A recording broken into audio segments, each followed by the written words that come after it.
Welcome to the Metropolitan Police. This is Bernard Hogan, Hale, the Commissioner. An operator will be with you as soon as possible.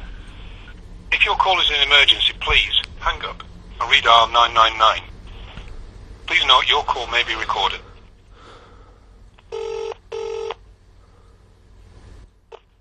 Your call will be answered by our operators who answer calls for all police stations across London. Metropolitan Police, what's your reason for calling? Hello, can I speak to DCS Mick Duffy, please? Where is he based? Scotland Yard, I believe. Mick Duffy? D-U-T-H-I-E. And what's this in regards to? It's a confidential matter. Your name? My name's Richard Hall. And you're calling from where, please? I'm calling from South Wales. Are you calling from a business or? Just a member of the public. It's a Right, but I can't just pass someone through to a detective chief or superintendent on the fact that you're calling from South Wales and it's a confidential matter. He's a very high up member of the Metropolitan Police, right. And I need to know a reason as to why you need to speak to him directly. I have some evidence for something that he's in charge of investigating. Right, what's he in charge of investigating? He's in charge of investigating the Madelaine McCann case.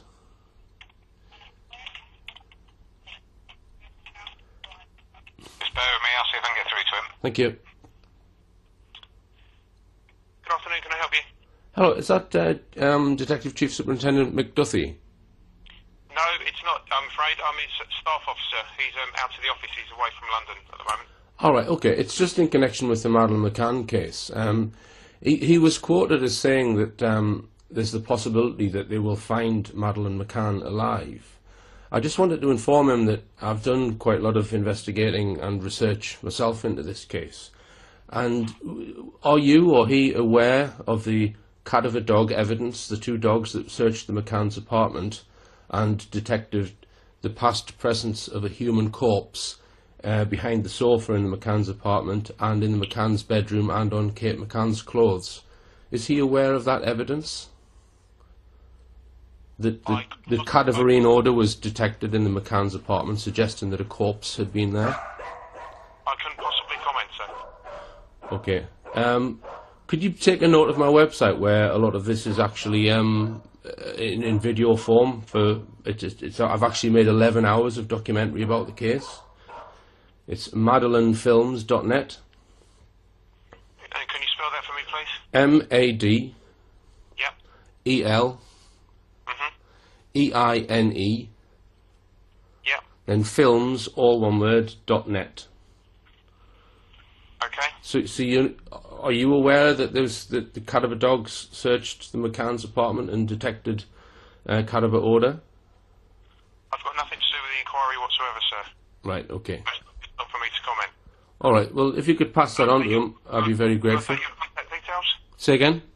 Yeah. Can I take your contact Yeah, details? sure. My name's Richard Hall. Yeah. My mobile number is... Okay, sir. All I'll right. pass that on to him when he's next in the office. Thanks very much indeed now. Thank you. Bye-bye now. Bye.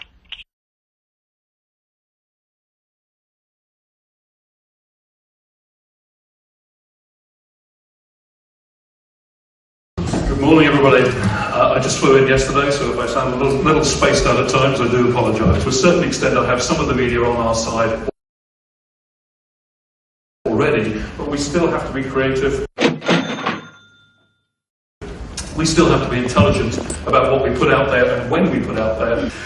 Why did we get the likes of David Beckham coming in to support us very early on? Why did we get certain newspapers, News of the World, no longer exists? That's another story. I'll tell you about that separately. The younger the child, the bigger the story is. Photogenic child on holiday, the mystery of how come she could be taken from her bedroom on that night of May the 3rd. That mystery remains unsolved to this day. We, people who have been close to it, genuinely do not know what's happened. There is no evidence to suggest he has come to physical harm. There is no evidence to suggest he has There is no evidence to suggest he has There is no evidence to suggest he has come to physical harm.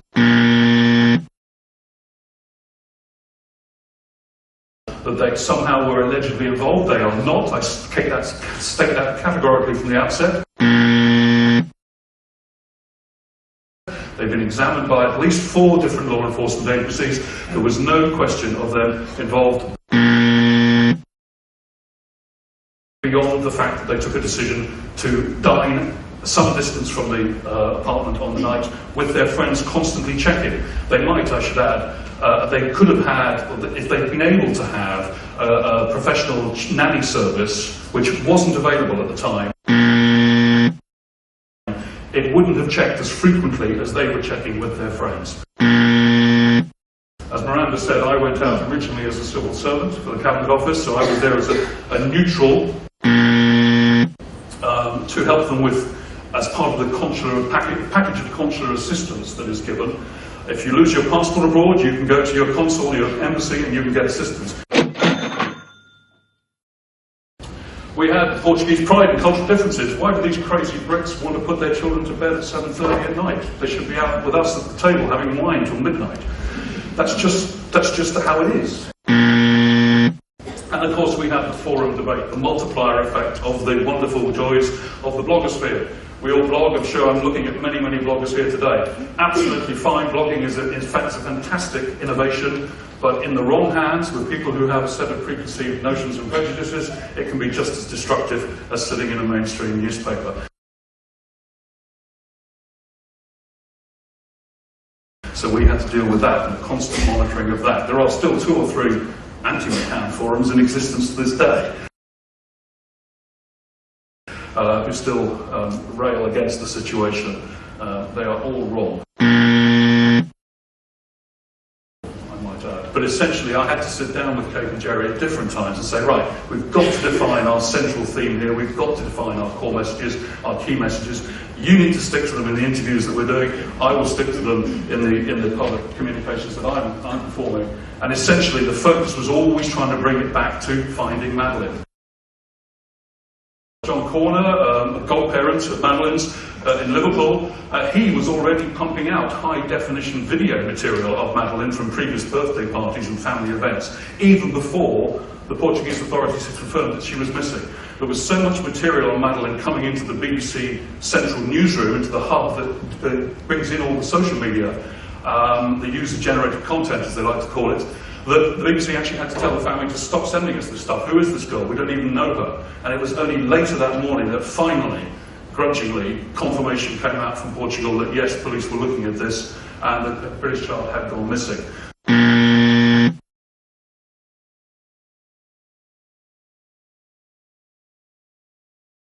We had to maintain the momentum throughout all this. As I say, we had to keep bringing it back to the search. It was always about this witness appeal, this sighting, this piece of information, not... We established a website for Madeleine very quickly. That's still there, still running to this day. It acted as a portal for information tip-offs, sightings.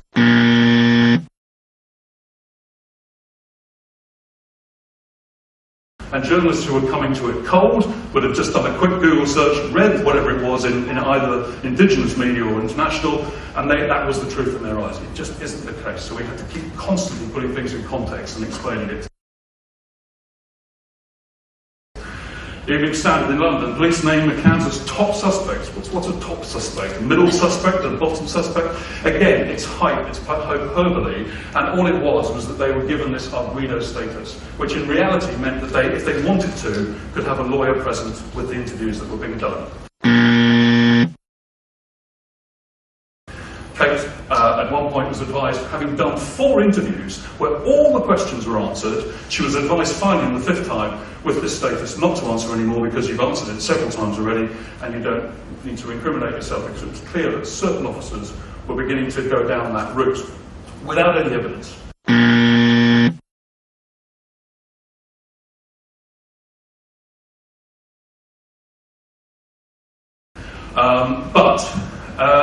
So to this day, it's held against her online. Why didn't she answer all these questions in that interview? They never realised that she'd already answered them 4 times in previous interviews without a lawyer present. We had to occasionally threaten legal sanction with some of the denials because some of the allegations were so lurid and so wild that if we didn't, it would have entered the narrative to the extent that we wouldn't have been able to claw it back. My role requires tact, diplomacy, and absolute common sense, and being utterly straight with the media. If you're straight with the media, generally they will be straight with you. Various ITV strands, BBC strands, and Hello campaign in Britain we did for the first anniversary. We did Oprah Winfrey in Chicago. The Americans very concerned about the story, even though they accept she probably isn't in America. But nevertheless, there's still American traffic there. We have an ongoing relationship with Crime Watch, which is the major criminal investigative program, which works very closely with the Met in Britain, and if the Met want to do something for Operation Grange, they'll use Crime Watch as their vehicle of choice, and Kate and Jerry are very happy to do interviews for that. They tend not to want to do wider interviews these days because they've done so many. And we have monitoring continuously online of the various flora and flora online, some of which is none too pleasant. And we have a team of online supporters who help us with the monitoring as well, a number of women who are very concerned about Madeleine in America. We had a trip to meet the Pope, the then Pope, Pope Benedict, just in the first few months, very soon after she went missing, partly because I was told privately that the Holy Father himself was watching it on television. And we were able to organise an audience with the Pope, which meant a great deal to them.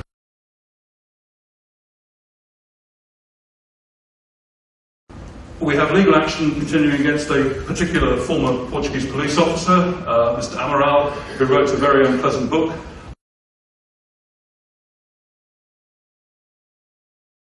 Alleging, in essence, that Kate and Jerry know what happened.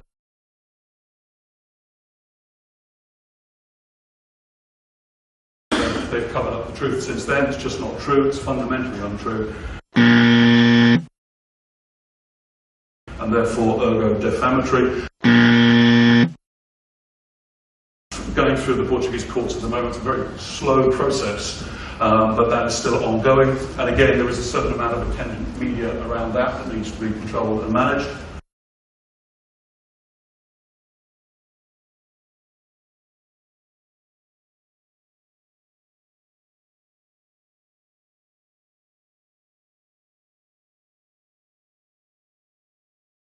Welcome to Rich Planet TV. I'm Richard D. Hall. That was media manipulator Clarence Mitchell there, winning a prize for the sheer rate of lies coming out of his mouth.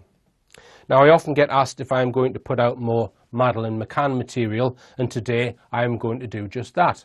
I would like to emphasise that I strongly believe in freedom of speech. But where you have people who are repeatedly carrying out inaccuracies and have been shown to do so, then they should be held to account. That is the issue. I don't have a problem somebody purporting a theory. What follows is merely a purported theory, and everything I am about to purport is just an opinion. This theory is based purely on circumstantial evidence, which does not prove anything beyond a reasonable doubt. Does not prove anything beyond reasonable doubt. I'm going to look at a new angle which I have not explored before in my films. I'm not suggesting what follows is the answer to the case. I am putting it out as a hypothesis for people to comment on and to see if any evidence surfaces which might support it or indeed contradict it. If you've watched my films, you will have seen that a lot has been established regarding the Madelaine McCann cover-up. Let me list what I believe the films have established so far. 1. Madelaine McCann died in the McCann's apartment. 2. The death was probably unintentional. 3. She died 3 to 4 days before she was reported missing. 4. Her body was concealed and then disposed of and is unlikely to be found. 5. An abduction story was concocted to conceal the death. 6. High-level UK authorities assisted with the cover-up. If you need convincing of any of these points, please watch the many hours of documentaries and interviews I have produced at madelinefilms.net. To my mind, the major unanswered question is, what was the reason for the huge cover-up? Why was Madeleine's death concealed, and why were the McCanns protected by powerful UK government agencies? A number of suggestions have been put forward in the past. The popular theory that the McCanns, because they were middle-class doctors, must have had friends in high places is woolly and ambiguous and doesn't really explain anything at all. There is a catalogue of evidence which shows that UK security services and a host of other organisations were involved in a sophisticated cover-up, which means it goes further than simply having friends in high places. Gonçalo Amaral, who ran the Madeleine McCann investigation for the first 5 months, repeatedly asserted that British security services were involved. He said in an interview that after the 2 British police dogs had been used to search the McCann's apartment at the Ocean Club, his team took the British person who was responsible for the dog searches to Faro Airport. This would have been either Mark Harrison or Martin Grime. Amaral stated that when he was waiting for his plane to return to England, he received a phone call informing him that a member of MI5 was at the airport waiting to talk with him about the result of the dog investigation. We also know that a company called Control Risks Group, which has links to MI5 and is part funded by the government, was in Portugal within days of Madeleine being reported missing. They coached Jane Tanner into a bogus identification of Robert Murat as Madeleine's alleged abductor. Later, she admitted she had been mistaken. We know that the McCann's friend and benefactor, Cheshire multimillionaire Brian Kennedy, appointed the head of covert intelligence at MI5, Henry Exton, as one of his private investigators. Moreover, we know that when the McCanns travelled back to England 2 days after they were made formal suspects, a special branch officer met them at East Midlands Airport.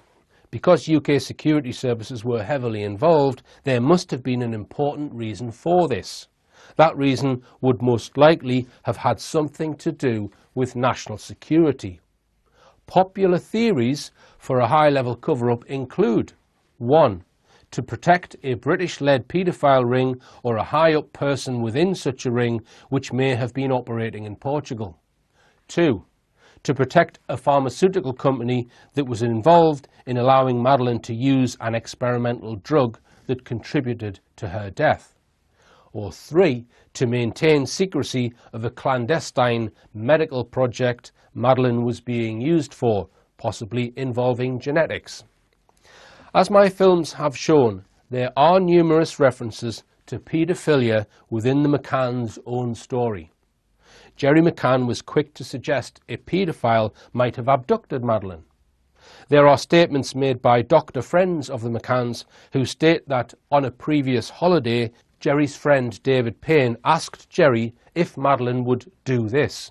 Whilst he said, "do this," he was sucking his index finger on one hand while circling his nipple with a finger on his other hand. There is the visit made by the McCanns to Clement Freud's house in Praia de Luz shortly after the reported disappearance. Just months after Madeleine's reported disappearance, Kate and Gerry spent a day with the late Ray Wire, a self-appointed sex therapist who in a Daily Telegraph article said Madeleine must have been abducted by a paedophile. Let's not forget also those disturbing photographs that the McCanns put out. My own opinion on the paedophile issue is that paedophilia might be a symptom of an intelligence cover-up rather than the reason for an intelligence cover-up. Let me explain what I mean. Although hardly ever reported in mainstream media, one way that security services create assets, and by asset I mean a person who is secretly working for them, essentially a spy, is to recruit people who they have evidence against. If you work for us, we will forget about your previous crimes. If you ever speak about your role, you know we have this evidence and we will use it against you. Recruits can be trusted not to disclose details of whatever project they are assigned to, because of course they do not want to face being exposed, in some cases as a child abuser. In 2015, I gave a lecture where I asked the question, were the McCanns, or one of the McCanns, known to the security services before their 2007 holiday? You can watch that lecture from this link. Let's imagine that Jerry McCann, or both Kate and Jerry, were recruited by security services sometime well before their 2007 holiday and were working as security service assets on a project connected to national security. Is it possible that the unexpected death of Madeleine and subsequent cover-up was to do with concealing details of that project? Is the spectre of paedophilia a symptom of intelligence assets rather than the reason for a cover-up itself? If Madeleine died due to the McCann's negligence, did security services protect their assets from prosecution in Portugal because they did not want them revealing details of a secret operation in a Portuguese court? And secondly, did they protect their assets because MI5 themselves were the reason why their assets were in Portugal in the first place, and hence had some responsibility for what happened to Madeleine? Was the abduction a plan hatched in London? Articles appeared recently in Portuguese media about claims that in 2007 Kate McCann was working for MI5. UK mainstream media were very quick off the mark to try and debunk such claims. I think we should also consider at this point the comment made by Jerry McCann while on his way to get on the plane before that fateful holiday. Hang on, I think we're on video. We're still on video, don't worry, we can get everyone in. Cheer up, Jerry, we're on holiday.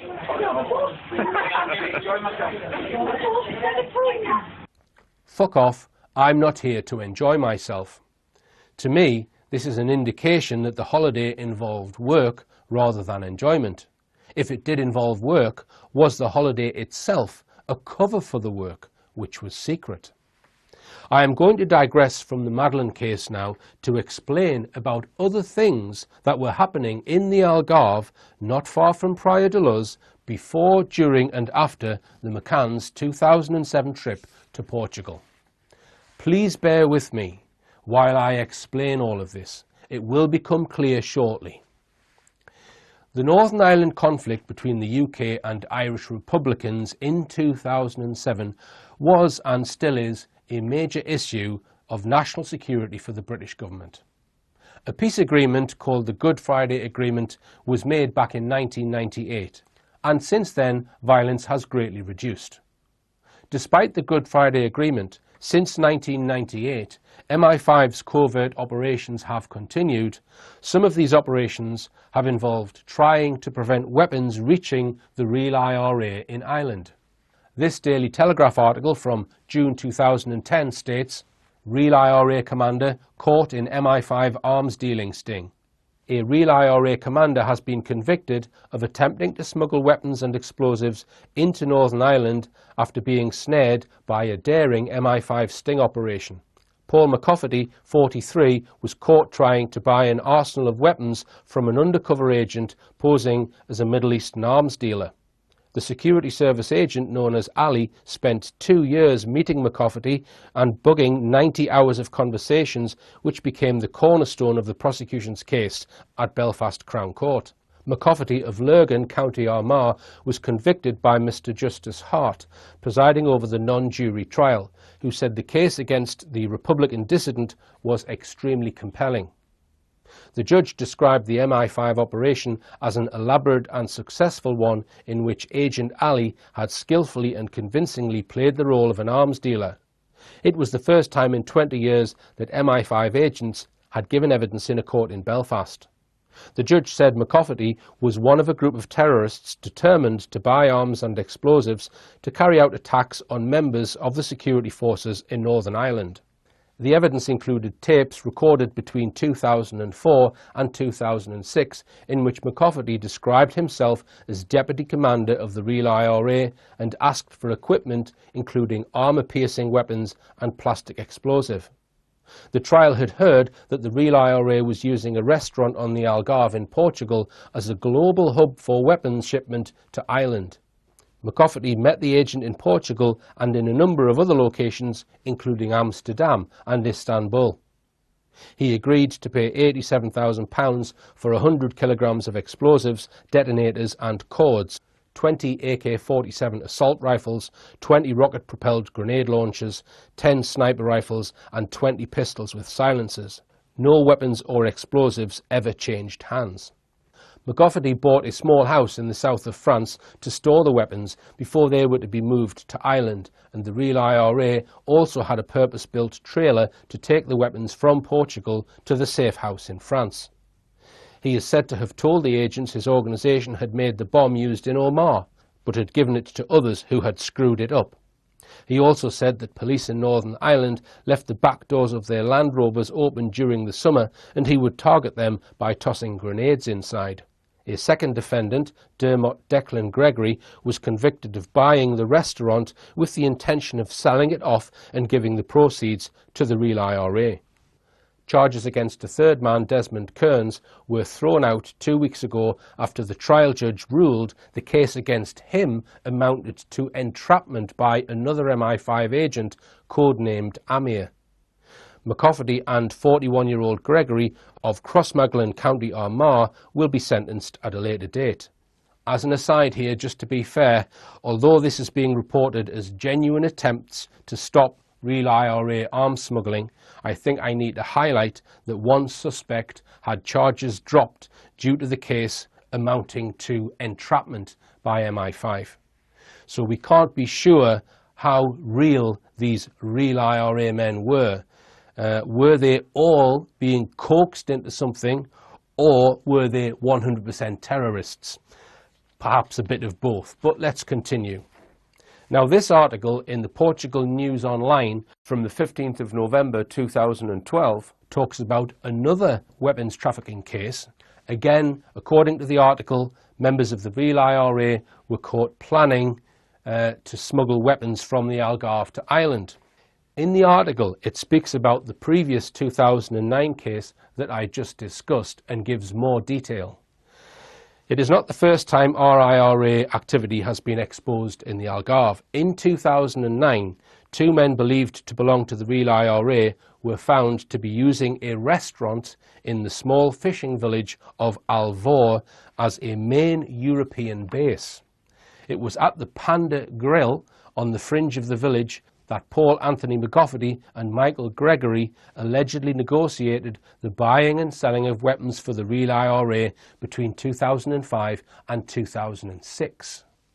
They are also believed to have done business in the Algarve, including a property transaction to the sum of €46,000 to finance real I.R.A. terrorist activity.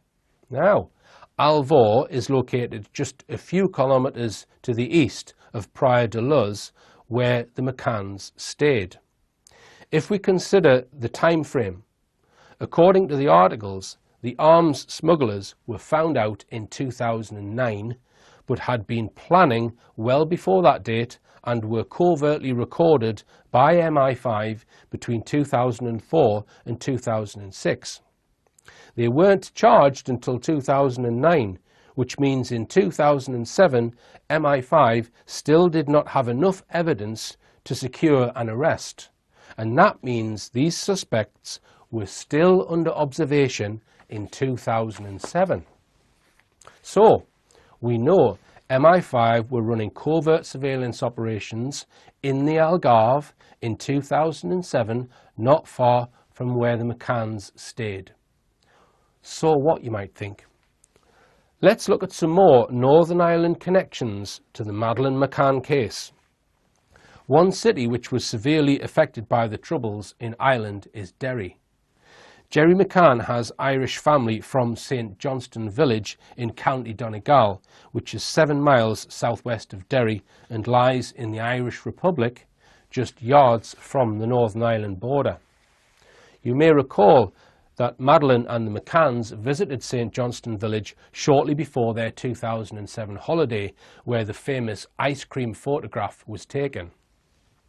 This article, written in 2007, explains that Jerry McCann's father, Johnny, and uncle Hughie used to run a pub in St Johnstone Village in the 1960s before Johnny moved to Scotland. According to the current owner of the former McCann pub, the McCanns were still regular visitors to the area in 2007, but interestingly no longer had relatives in Donegal. Now, another link to Northern Ireland in relation to the Madelaine McCann cover-up is a certain Mr. Jim Campbell. Jim Campbell was a Northern Ireland police officer who rose quickly through the ranks to become the head of Northern Ireland's anti-terrorist intelligence unit in Belfast. From there, he somehow became involved in Operation I.R.A.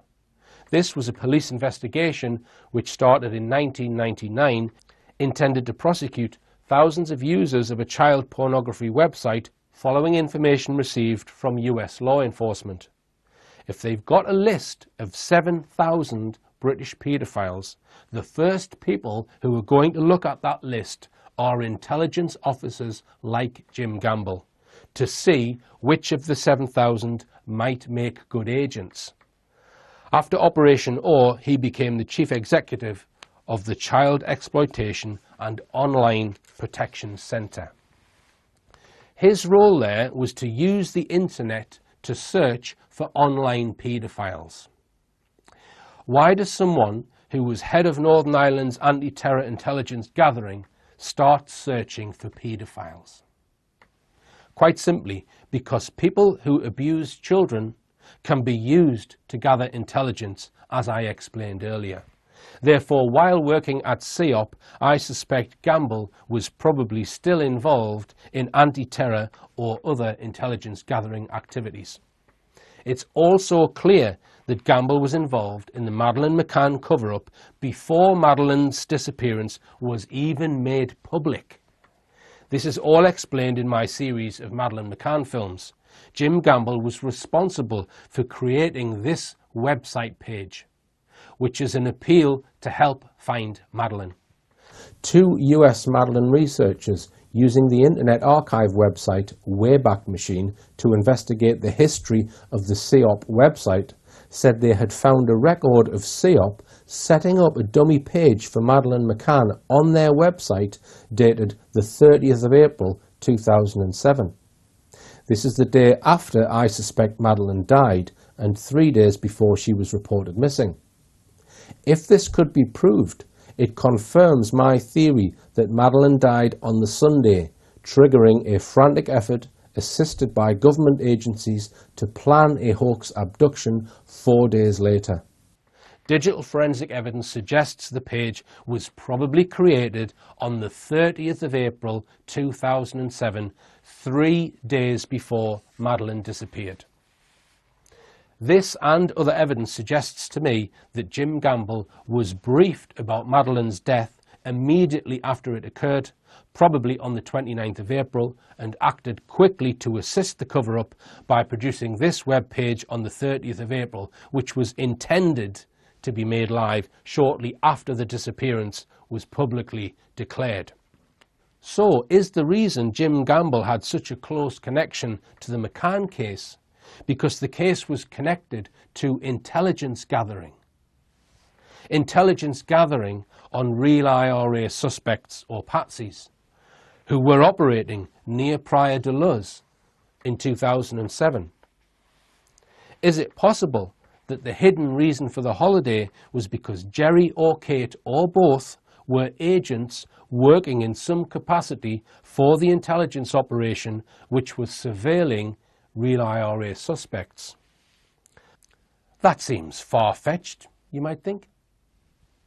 Well, just consider it for a moment. If this was happening, what might have been their role? How about being used as spotters? A group of families on holiday with their young children would not be suspected of being British agents.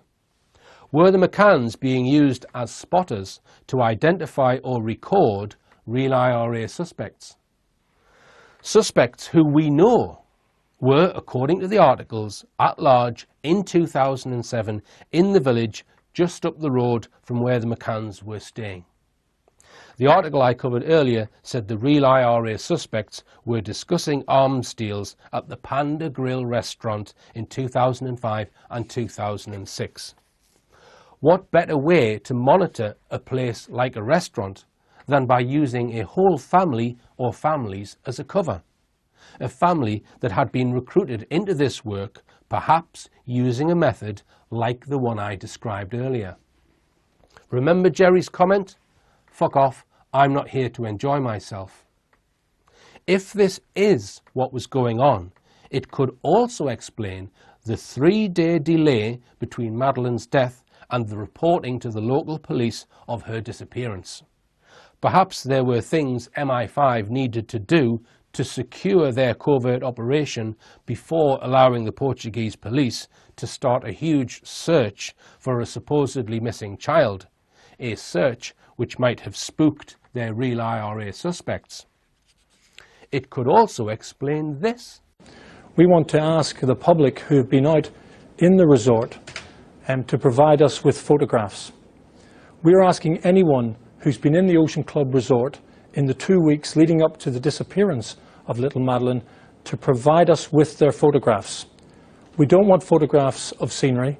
We don't want photographs simply of their family. We want the public to look at the photographs they've taken and consider who else is there in the background. If there are other individuals, we're not making judgments, send those photographs to us. If there's someone you think is behaving strangely in a strange place or in a strange way, send those photographs to us. Go to the special website madeleine.cupload.com.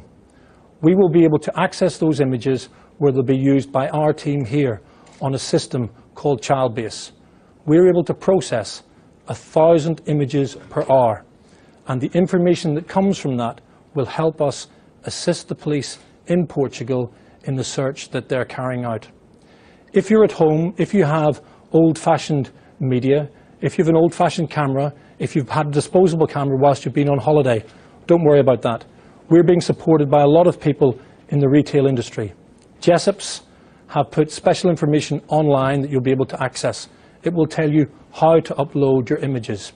If you go into one of their shops, they're prepared to give you advice with regards to how you upload those images.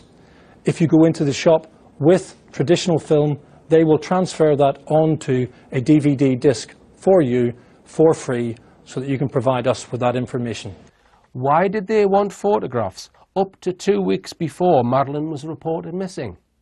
The McCanns had been in Portugal for less than a week before they declared Madeleine missing. Therefore, what use would photographs of Praia de Luz be 1 week before the McCanns got there? Were they looking for someone in the background? Was Jim Campbell looking for something other than Madeleine's non-existent abductor in those photographs? Was he looking for real I.R.A. suspects? Real I.R.A. suspects or patsies who we know were operating in that region at that time? Or was he making sure there were no MI5 assets revealed in any of those photographs? Or was he looking for someone else, a politically important person perhaps? On the 9th of June 2007, Jerry McCann wrote this in his blog. After returning from the beach, we did the Irish version of Crime Watch, Crime Call. There are a lot of Irish tourists in and around Praia de Luz, and although the awareness of Madeleine's disappearance in Ireland is extremely high, we want to ensure that everyone is aware of the appeal, and we want the Irish public to come forward with photographs of people who they do not know who were in and around Praia de Luz in the 2 weeks leading up to the 3rd of May. Here is an anonymous internet post on this issue. In my opinion, Jim Campbell was not looking for photos of possible abductors.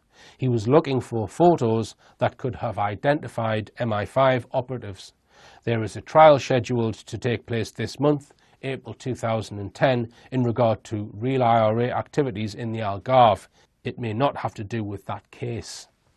The other thing this theory would definitely explain is the enormous amount of help the McCanns had from British security services and other organisations which are connected to them. Let's not forget the Smith family, who claim they saw someone carrying a child on the night Madeleine was reported missing, were Irish. It appears to me, however, that there are some things this theory does not explain. It doesn't explain some of the important people who were staying at the Ocean Club during that week. For example, Philip Edmonds, director of steel company Stemcor, who bizarrely cut his holiday short and left the Algarve as soon as the Madeleine saga commenced. He then went on to claim that he had a photograph of Madeleine taken on the day she was reported missing, but he has to date never publicly produced this photograph to my knowledge, which makes me suspect he is lying about the photograph and assisted those running the cover-up. Here is a list of some of the other high flyers who were staying near or at the Humble Ocean Club that week. I will also mention that around the time the Madeleine McCann affair kicked off, the 8th of May 2007, an agreement was signed between the UK government and the Irish political parties called the St Andrews Agreement. The agreement concerned devolving political powers from the UK to Northern Ireland. I don't know if this is relevant, but I thought I should mention it. If you have any observations, or better still, evidence that can shed light on anything I have discussed here, please get in touch. Now, one final thing before I leave you, there is a Madeleine research group who want to put Portuguese subtitles onto all of the Rich Planet Madeleine films so they can be screened in Portugal. And they are looking for someone with editing skills and perhaps some knowledge of Portuguese. They will provide a document with the Portuguese text in it, and I can provide the films. So it's a case of working out which words go on the screen with which part of the film. If you're interested in helping the group and you think you can do that work, please get in touch with me, richard@richplanet.net. That's all for now. Remember, believe none of what you hear and only half of what you see. I'm Richard D. Hall. Good night.